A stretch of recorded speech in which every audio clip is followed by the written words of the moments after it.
Hello friends, कैसे हैं आप लोग। आई होप आप लोग अच्छे होंगे।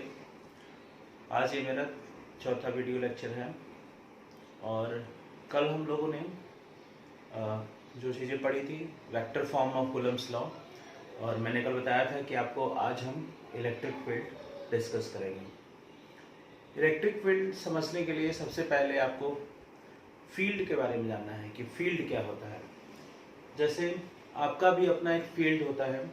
जैसे मान लीजिए आपका अपना घर है, आप चाहे तो घर में किसी को बुला सकते हैं, चाहे तो घर में नहीं भी बुला सकते हैं। उसी तरह से अगर मान लीजिए हमारे पास कोई चार्ज है, सपोज ये हमारे पास एक चार्ज है, ठीक है। तो इस चार्ज के चारों तरफ एक ऐसा फील्ड जनरेट होगा जिसमें अगर हम कोई टेस्ट चार्ज लाएंगे तो या तो वो फोर्स ऑफ अट्रैक्शन या रिपल्शन को महसूस करेगा। क्वेश्चन ये उठता है कि ये टेस्ट चार्ज क्या होता है। तो टेस्ट चार्ज को हम लोग Q0 से दिखाते हैं और इसकी वैल्यू +1 कूलम होती है। टेस्ट चार्ज की वैल्यू +1 कूलम इसलिए ली जाती है क्योंकि आपको मालूम है कि 1 से आप मल्टीप्लाई भी करेंगे या डिवाइड भी करेंगे तो वैल्यू में कोई अंतर नहीं आएगा। और ये बहुत छोटा सा चार्ज है 1 कूलम, और ये पॉजिटिव क्यों लेते हैं। बहुत सारे बच्चे क्वेश्चन पूछते हैं कि हम लोग टेस्ट चार्ज को पॉजिटिव क्यों लेते हैं। पॉजिटिव इसलिए लिया जाता है क्योंकि ये डायरेक्शन का वायलेशन नहीं करता है। जैसे आप अगर इसको आप निगेटिव ले लेते तो प्लस की तरफ ये आता तो अट्रैक्ट होता, तो फोर्स का डायरेक्शन इनवर्ट्स हो जाता।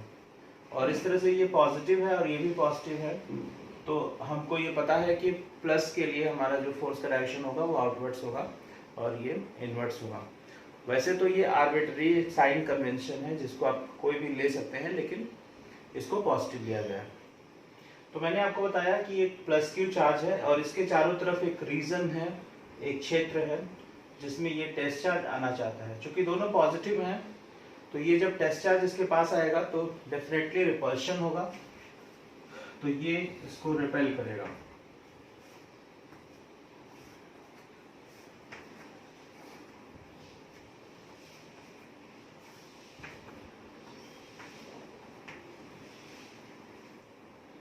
ये जो आप देख रहे हैं ये लाइंस हमने खींची है जो बाहर की तरफ जा रही हैं। एरो तो डायरेक्शन को रिप्रेजेंट करता है और इन लाइंस को हम लोग इलेक्ट्रिक फील्ड लाइंस कहते हैं। वो आगे हम लोग पढ़ेंगे। Electric field lines electric field को दिखाने का सबसे बेस्ट तरीका होता है, जिससे हम इलेक्ट्रिक फील्ड लाइंस से हम इलेक्ट्रिक फील्ड को दिखा सकते हैं। सिमिलरली अगर ये टेस्ट चार्ज नेगेटिव चार्ज के पास आना चाहेगा तो यहाँ पे अट्रैक्शन होगा, इनवर्ट्स होगी ये field lines.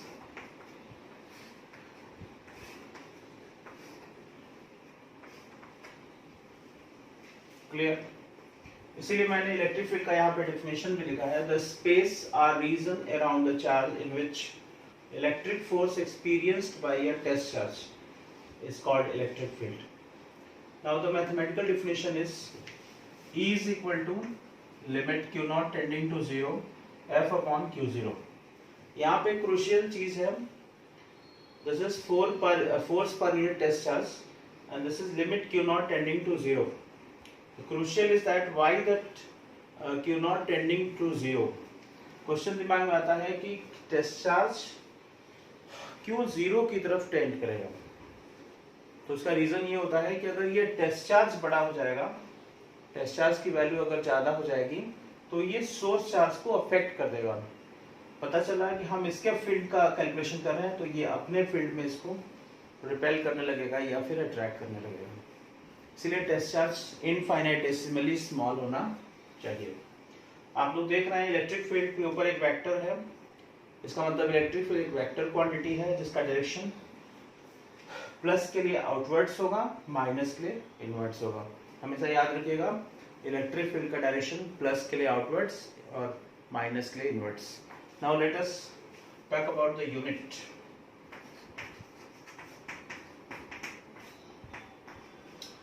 Here this is force, so unit is Newton and this is coulomb।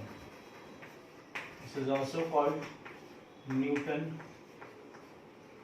per coulomb, or this is Newton coulomb inverse, and electric field is a vector quantity.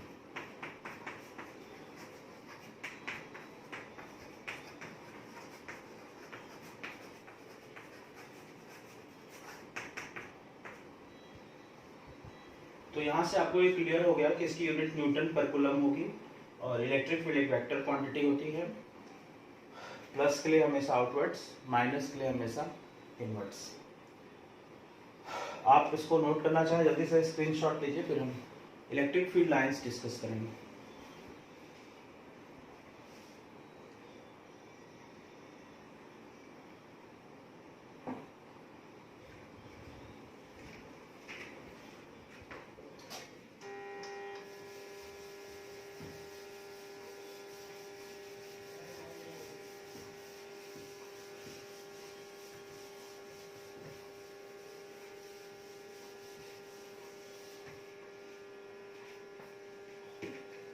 Now we have discussed electric field lines.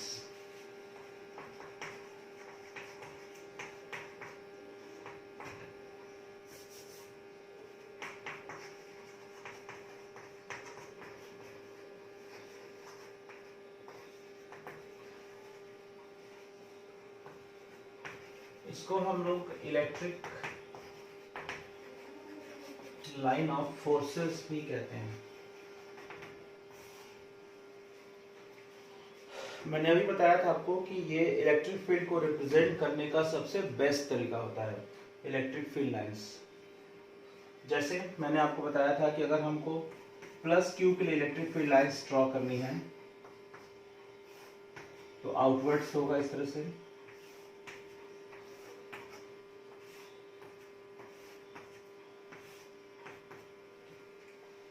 अगर हमको minus Q के लिए draw करने के लिए आएगा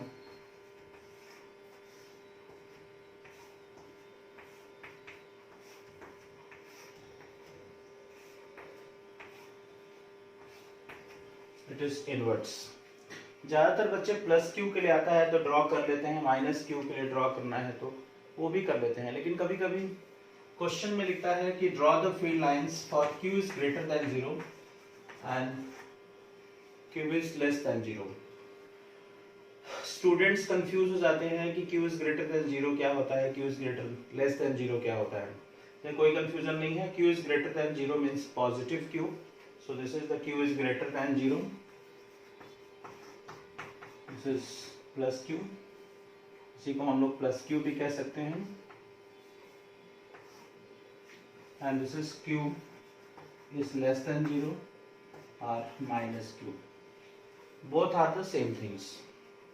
सो plus q के लिए भी आप यही सेम ड्रॉ करेंगे, q is greater than 0 same thing है, दोनों के लिए वही ड्रॉ करेंगे। आते हैं हम लोग इसके बेसिक डिफिनीशन पर। तो अभी आपको मैंने इसका बेसिक डिफिनीशन भी बताया था कि it is the hypothetical construction, ये काल्पनिक कंस्ट्रक्शन है जो इलेक्ट्रिक फील्ड के मैग्नीट्यूड और डायरेक्शन को रिप्रेजेंट करता है।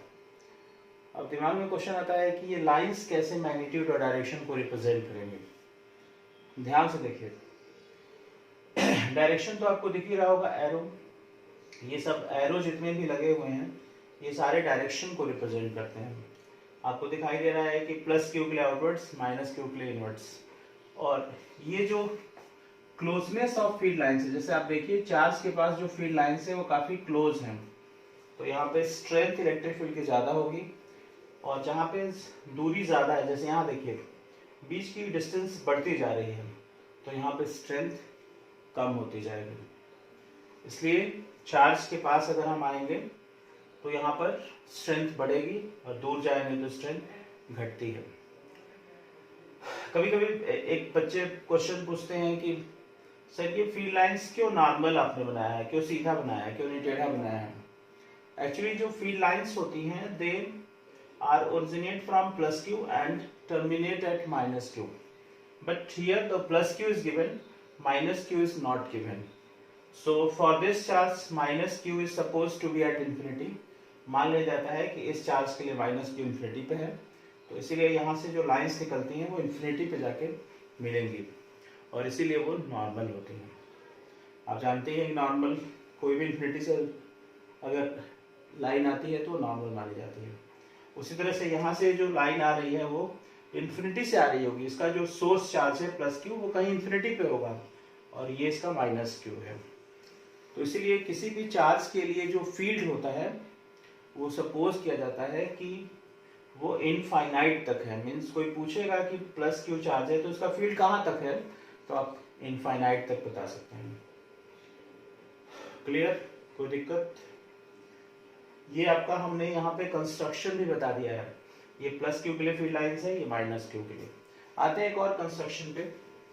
अगर मान लीजिए आपको प्लस क्यू और माइनस क्यू एक साथ नजदीक में दे दिया गया क्लोजली, तो फील्ड लाइंस यहीं से निकलेंगी, यहीं पे टर्मिनेट हो जाएंगे। सो इनकी हम फील्ड लाइंस ऐसे बना सकते हैं।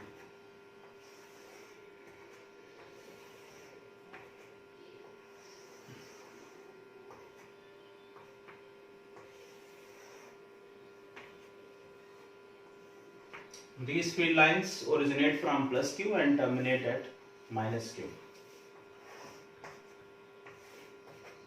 And this is the very important property that electric field lines start from plus q and terminate at minus q.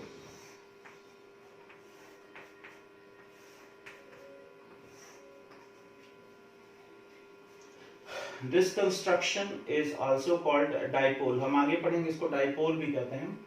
जिस सिस्टम में इक्वल एंड अपोजिट चार्जेस कुछ दूरी पे होते हैं तो उनको डाइपोल कहते हैं। तो आप इसको चाहें तो Q1 Q2 is less than 0 के लिए भी सेम फिगर ड्रॉ कर सकते हैं। इसको आप प्लस Q1 मान लीजिएगा, ये माइनस Q2, क्योंकि दोनों का प्रोडक्ट करेंगे तो आपका निगेटिव आना चाहिए। तो ये 3 कंस्ट्रक्शन है। अभी अगला एक और कंस्ट्रक्शन आपको डिस्कस करेंगे।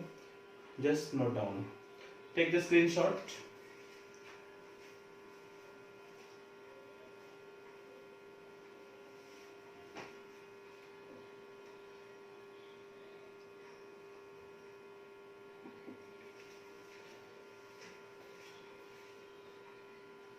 Now the next construction.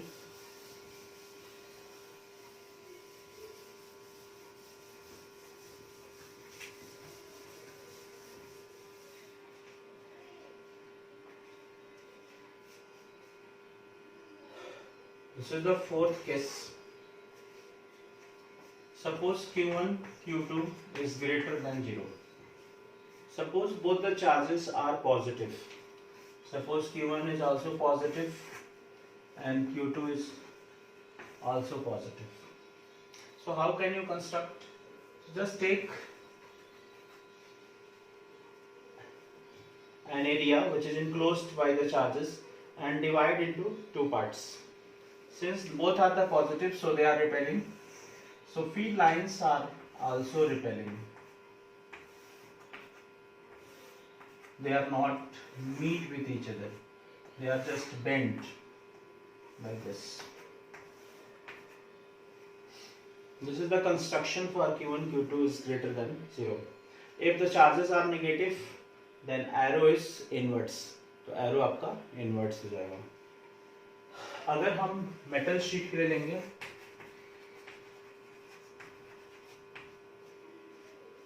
For metal conductor,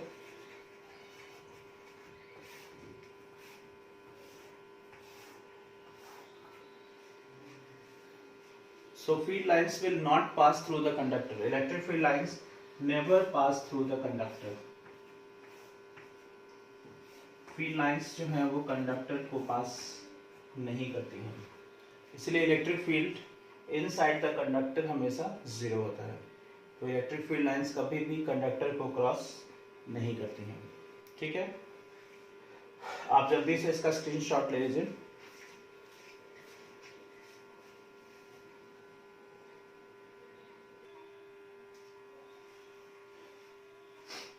इस फिगर में आपको ध्यान देना है, ये पॉजिटिव कंडक्टर होगा तो फील्ड लाइंस बाहर की तरफ जाएंगी, अगर ये निगेटिव होगा तो फील्ड लाइंस इनवर्ट्स जाएंगी। जैसे ये अगर हम पॉजिटिव लेते हैं, अगर ये पॉजिटिव कंडक्टर है इसकी फील्ड लाइंस आउटवर्ड्स होंगी। क्लियर। और अगर ये निगेटिव कंडक्टर होगा तो इसकी फील्ड लाइंस इनवर्ड्स होंगी। जैसे अगर यही कंडक्टर अगर माइनस चार्ज होगा तो फील्ड लाइंस इनवर्ड्स दिखाएंगे आप इस तरह से।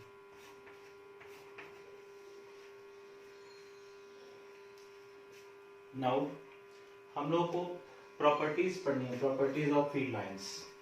इलेक्ट्रिक फील्ड लाइंस की क्या प्रॉपर्टीज होती हैं?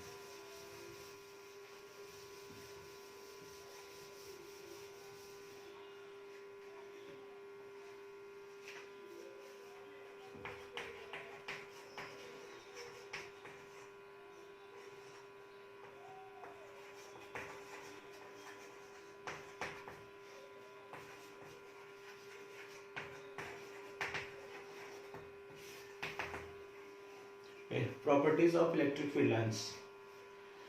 There are several properties. The first property is they are emitted from plus Q and terminated at minus Q. This is the very important property, that is electric field lines originate from plus Q and terminate at minus Q. That's why they are not making a closed curve. यही कारण है कि ये close curve नहीं बनाती हैं। ये plus Q से निकलेंगी, माइनस क्यू पे खत्म हो जाती हैं। इसलिए आप चार्ज को सेपरेट कर सकते हैं। मैग्नेटिक फील्ड लाइंस को आप देखते होंगे जब आपको 10th में पढ़ाया गया होगा। Magnetic field lines they are originate from north pole and making a close continuous curve again meet at north pole. This is the close continuous curve. That's why we cannot separate the north and south pole. इसलिए हम लोग north और south को separate नहीं कर सकते हैं। ये आपका क्लोज कर्व नहीं होता है, ये क्लोज कंटिन्यूअस कर्व नहीं होता है। प्लस से निकलेंगी, माइनस में टर्मिनेट हो जाएगी। ठीक।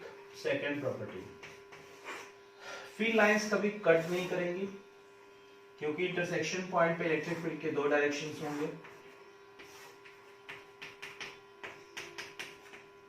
और एक वेक्टर का एक ही पॉइंट पे दो डायरेक्शन पॉसिबल नहीं है, दो मैग्नीट्यूड और दो डायरेक्शन पॉसिबल नहीं है। इसलिए ये कभी भी फील्ड लाइंस एक दूसरे को इंटरसेक्ट नहीं करेंगे। तीसरी प्रॉपर्टीज होती है इनकी कि जो क्लोजनेस होती है इनकी, क्लोजनेस ऑफ फील्ड लाइंस।